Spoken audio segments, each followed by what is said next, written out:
Assalamu alaikum students. Welcome in week 11, clip 4. Topic is data normalization. In this topic, we have discussed these things.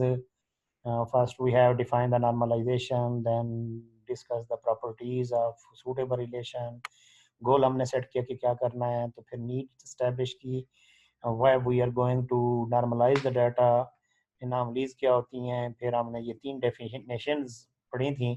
वो जो definitions हमने देखी थी वो इसमें हमारे काम आएंगी कि हम जब ये प्रोसेस एक्चुअली अब इस क्लिप में हम प्रोसेस अप्लाई कर रहे हैं जो हम वो सुनते थे श्योर कि ये बला है, उस बला को अप्लाई करना है। तो हम देखेंगे कि एंड में हमारे पास सूटेबल रिलेशन आएंगे जिनमें जो हम दावे कर रहे हैं ये चीज़ें हमने वो करनी है। फर्स्ट ऑफ ऑल आप देखें अननॉर्मलाइज्ड रिलेशन क्या होता है। A table that can be called a relation can not be called. ऐसा टेबल जिसको आप रिलेशन ना कह सकें। अब थोड़ा सा रिमाइंड वो करें, अपने आप को रिकॉल करें। हमने रिलेशनल मॉडल में पढ़ा था रिलेशन क्या होता है, रिलेशन की प्रॉपर्टीज पढ़ी थी। तो यहाँ पे हमने देखना है कि जीरो एनएफ भी कहते हैं, अननॉर्मलाइज फॉर्म भी कहते हैं। ऐसा टेबल जिसको आप रिलेशन नहीं कह सकते वो अननॉर्मलाइज फॉर्म होती है। जैसे नीचे आपके पास एक चीज़ आ रही है जिसमें मल्टीपल वैल्यूज आ रही हैं। एक CID वाले कॉलम में देखें तो एक सेल के अंदर 3 वैल्यूज हैं, टाइटल में भी 3 वैल्यूज हैं।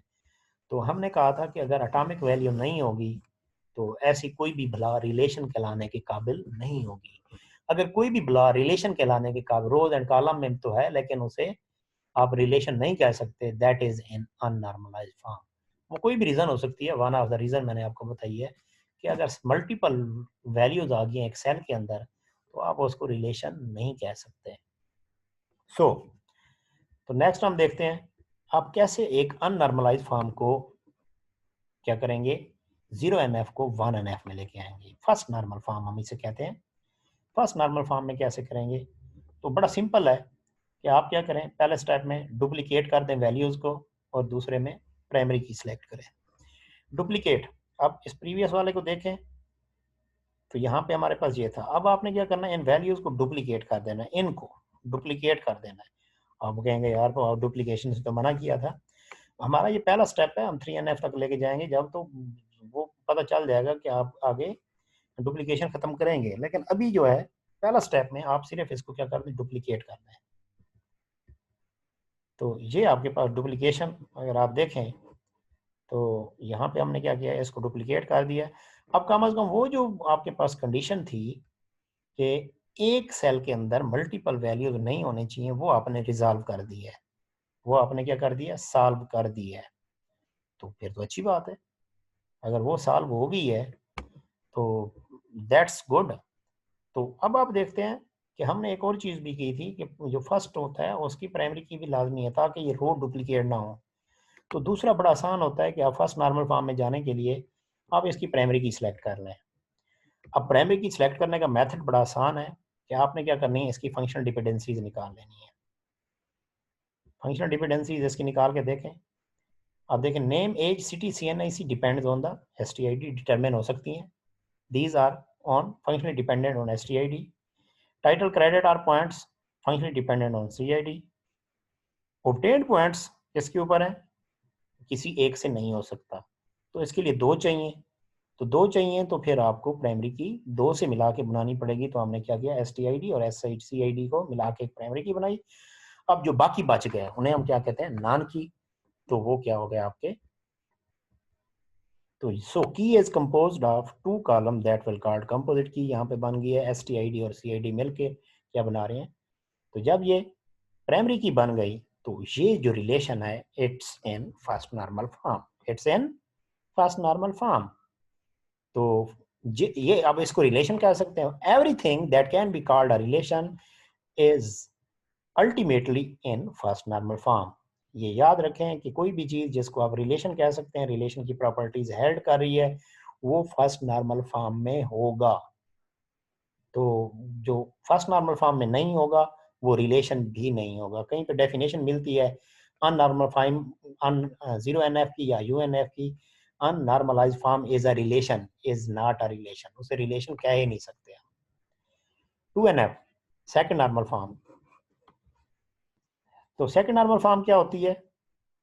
अ रिलेशन विल बी, पहले उसकी डेफिनेशन देखते हैं, फिर देखते हैं कि हम चेक कैसे करेंगे और फिर कन्वर्ट कैसे करेंगे। कोई भी relation will be a relation, अगर आप रिलेशन कह रहे हैं तो इसका मतलब फर्स्ट नॉर्मल फॉर्म में है। वैसे आपको डेफिनेशन मिलेगी अ relation will be in first normal form in second normal form if it is in first normal form. ये वाली कंडीशन लगाने की जरूरत नहीं है। अगर आप कह रहे हैं अ रिलेशन, क्योंकि रिलेशन किस में होता है? फर्स्ट नॉर्मल फॉर्म में होता है। A relation will be in second normal form if it has no partial dependency. अगर उस रिलेशन के अंदर पार्शियल डिपेंडेंसी ना हो तो इसका मतलब है वो सेकंड नॉर्मल फॉर्म में है। तो आपके पास क्या होता है? एक तो वो फर्स्ट नॉर्मल फॉर्म में होना चाहिए, दूसरा उसमें पार्शियल डिपेंडेंसी नहीं होनी चाहिए। अगर ये दोनों कंडीशन फुलफिल कर जाएं तो आपका रिलेशन सेकंड नॉर्मल फॉर्म में होगा। तो अब चेक करते हैं, यहां पर देखें क्या इसमें पार्शियल डिपेंडेंसी है। पार्शियल डिपेंडेंसी क्या थी?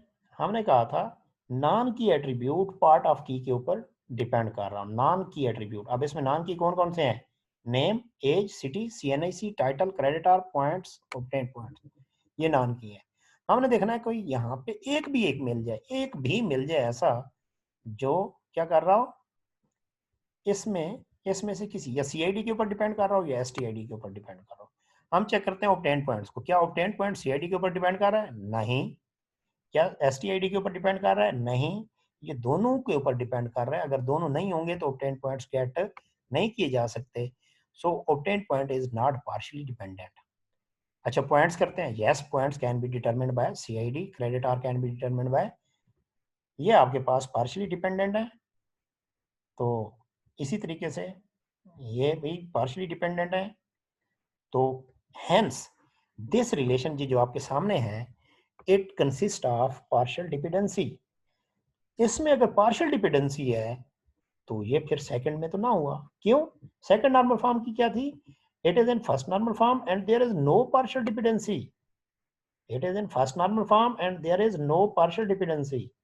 ये फर्स्ट में तो है लेकिन इसमें पार्शियल डिपेंडेंसी भी है। सो ये आपका सेकंड नॉर्मल फॉर्म में नहीं होगा। अगर इसमें पार्शियल डिपेंडेंसी ना होती तो फिर ये सेकंड नॉर्मल फॉर्म में होता। तो hence above relation is not in the second normal form। अब क्वेश्चन है कि हम पहले वाले जो फर्स्ट नॉर्मल फॉर्म है उसको कन्वर्ट कैसे करेंगे सेकंड नॉर्मल फॉर्म में, अगर वो सेकंड में नहीं है तो। हमने देखा वो नहीं था, तो साफ जा रहा है पार्शियल डिपेंडेंसी रिमूव कर दें, उसमें पार्शियल डिपेंडेंसी ना हो तो वो सेकंड में चला जाएगा। कैसे रिमूव करेंगी? वो कॉलम जो आपके क्या है पार्शियली डिपेंडेंट है उनको वहां से उस रिलेशन में से निकाल दें, कट कर दें, एक नया रिलेशन बनाए उसमें ले आए। और जिसके ऊपर वो डिपेंडेंट है, जिसके ऊपर वो क्या है डिपेंडेंट है, इस एग्जांपल में ये नेम, एज, सिटी, सीएनआईसी, ये क्या थे पार्शियली डिपेंडेंट थे, इनको यहां से निकाल देना है, कट कर देना है, एक नया रिलेशन में बना देना है। और किसके ऊपर डिपेंडेंट है? एसटीआईडी के ऊपर। एसटीआईडी की कॉपी ले जानी है। कॉपी का मतलब है ये यहाँ पे इस टेबल में भी रहेगा, दूसरे टेबल में भी जाएगा, इसमें से इस रिलेशन में भी रहेगा और दूसरे रिलेशन में भी रहेगा।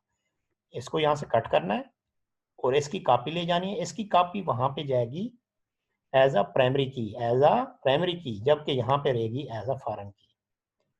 तो अब यहाँ पे आपके पास दो जगह पे पार्शियल डिपेंडेंसी है, ये पार्शियली डिपेंडेंट है, ये पार्शियली डिपेंडेंट है। इसका मतलब है दो नए रिलेशन बन जाएंगे जिसमें ये जाएंगे और इसकी कॉपी जाएगी, ये जाएंगे और इसकी कॉपी जाएगी।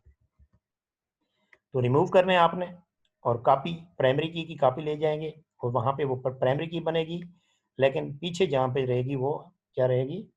फॉरेन की। तो इसको अगर देखें तो ये देखें नेम, एज, सिटी, सीएनआईसी, वहां से कट करेंगे। अभी आप देखते हैं तो ये वाला टेबल छोटा रह जाएगा, इसमें कॉलम कम बच जाएंगे। यहाँ से कट करेंगे, इसकी कॉपी है, ये यहाँ पे प्राइमरी की बन गई। दूसरा क्या हुआ? टाइटल, क्रेडिटर और पॉइंट्स, इसको ले आए और सीआईडी की कॉपी ले आए। तो बाकी पीछे क्या बचा? एसटीआईडी, सीआईडी और ऑब्टेन्ड पॉइंट्स। तो आपका एक रिलेशन कन्वर्ट हो गया, डिकम्पोज हो गया इन तीन रिलेशन में।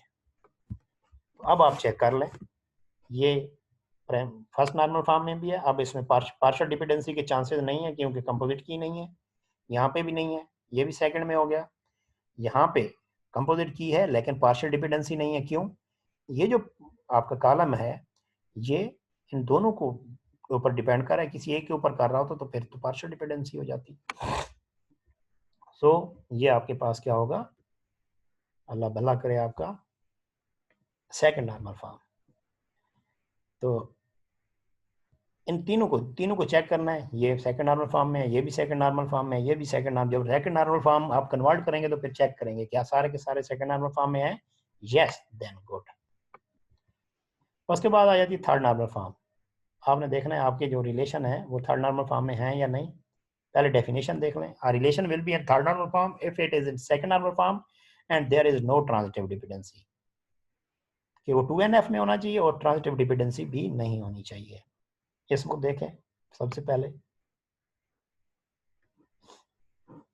क्या ये 2NF में था, हम डिसाइड कर चुके थे, क्या इसमें ट्रांजिटिव डिपेंडेंसी है, yes.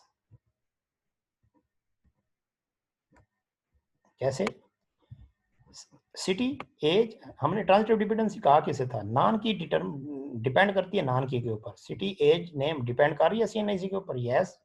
Name age city STID ये डिपेंड करती है। नान की हम, ये तो फंक्शनल डिपेंडेंसी आ गई, हमें इसकी जरूरत नहीं है। हमें ये तीन है, ये तीन नान की हैं तो डिपेंड कर रहे हैं किसके ऊपर, नान की के ऊपर। सो इसमें पार्शियल ट्रांजिटिव डिपेंडेंसी नहीं है, इसमें ट्रांजिटिव डिपेंडेंसी नहीं है। ये जो आपका कोर्स वाला है, ये आपका जो, सॉरी यहाँ पे CID आएगा, CID, इसको ठीक कर लीजिएगा। तो CNIC के ऊपर ये तीन ट्रांजिटिवली डिपेंडेंट का, हमने कहा था नान की के ऊपर नान की डिपेंड करेगा तो हम कहेंगे ट्रांजिटिवली डिपेंडेंट है। तो कन्वर्ट कैसे करेंगे इसको, आपने क्या करना है, जो ट्रांजिटिवली डिपेंडेंट है, ट्रांजिटिवली कौन से डिपेंडेंट थे, नेम एज और सिटी, इनको यहाँ से कट करना है। इनको क्या करना है, यहाँ पे यहाँ से कट करना है और नए रिलेशन में ले जाना है। और जिसके ऊपर डिपेंडेंट है उसकी कॉपी ले जानी है एज अ प्राइमरी की, उसकी कॉपी ले जानी है एज अ, जिसके ऊपर नहीं, यहाँ पे थोड़ी गड़बड़ हुई है कि ये STID प्राइमरी की होगी और CNIC आपकी यहाँ इसके नीचे क्या होगा, डॉटेड अंडरलाइन होगा, इसके नीचे क्या होगा, डॉटेड अंडरलाइन होगा। तो इसको कट करेंगे,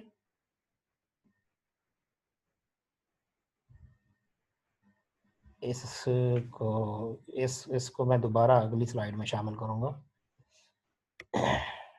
एक मिनट में इसको आपको जो है ना इधर ही कर देता हूँ। ये आपके पास क्या है,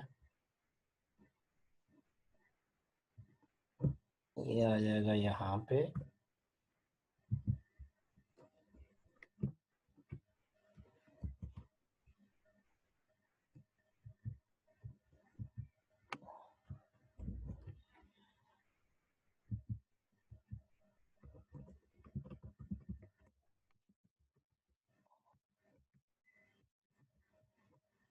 ओके जी।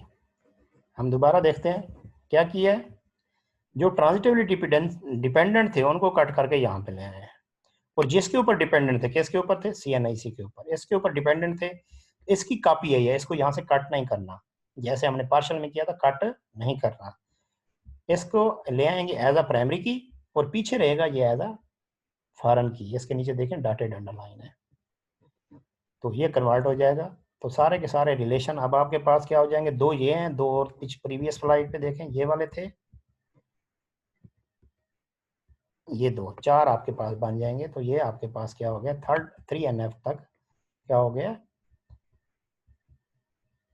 ट्रांसफॉर्म हो गया है। This is something called normalisation. आप देखें आपके पास जो सेट आया है वो आपके क्या है, सूटेबल रिलेशंस हैं। तो नेक्स्ट क्लिप में हम ज़रा देखेंगे आपकी जो केस स्टडी, फिर उसको दोबारा हम इसके ऊपर डिस्कशन करेंगे। आई होप आपने इसे गेट किया होगा।